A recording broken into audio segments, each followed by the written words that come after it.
I was a kid, I was always bringing animals home on the bus because we lived out in the country, and I'd say, oh, this one was at school and it doesn't have a home. And now I look back, I think that poor cat probably had a home.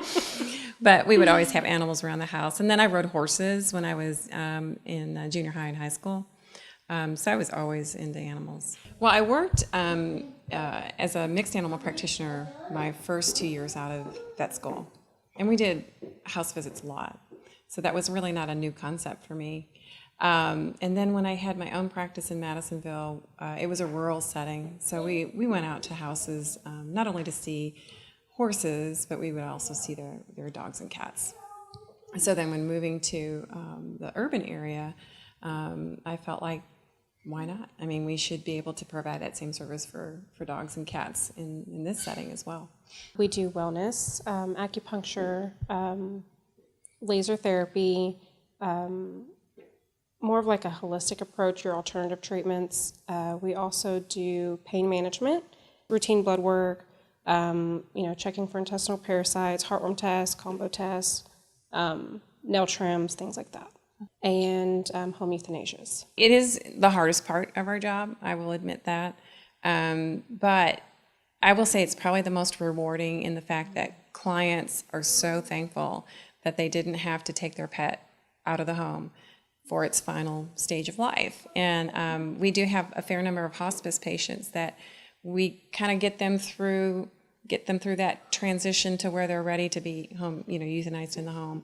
And so we have a lot, some of them, we have a lot of relationship ties with them, and it's very hard for us when it's that time to put them down. But we know that we've honored that pet, and they're going to pass in their home with dignity. And to have owners just show in their face how appreciative they are of that, it's worth it. Being able to go to someone's home and, it's almost more, I want to say like extensive, because you could see what are they feeding, how are they feeding their pet, the situation in the home. We can tell them, oh, well, how about you do this instead of doing that, just to make the pet more comfortable, or, things like that, to be more personal and just convenient. There's some things we keep in the truck all the time, and that's probably these bags here.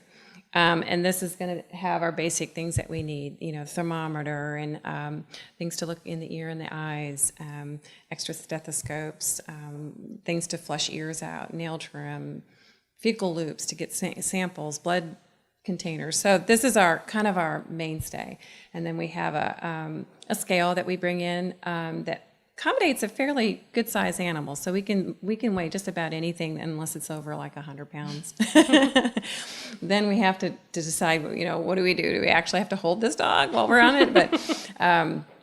But so that's kind of the mainstay. If we have an acupuncture case, then we know, and it's only acupuncture, and it's one we've been seeing regularly, then we just bring in, I don't think I have it. This green bag, that's my acupuncture bag, and then we have a laser unit so it really depends on what we're going to go see. For us, a busy day would be 4 to 5 visits, because we have travel time to accommodate for.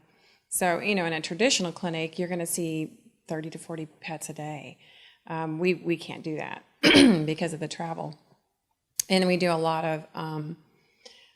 of research on some of our pets, because we have some that come to us, the hospice patients that come to us with a list of meds they're on and problems that they have, and so we have to do a lot of research on what we want to do to try to help that pet in a hospice setting. So there's a lot that goes on behind the scenes as well. I understand the concept behind it because I did have my own practice. I did 10 years of emergency work up in Dallas, so I have a pretty wide variety of things that I've done, and this just fits me right now for this situation and the position I am with my kids in my career. This is perfect, and I don't think I've ever been happier.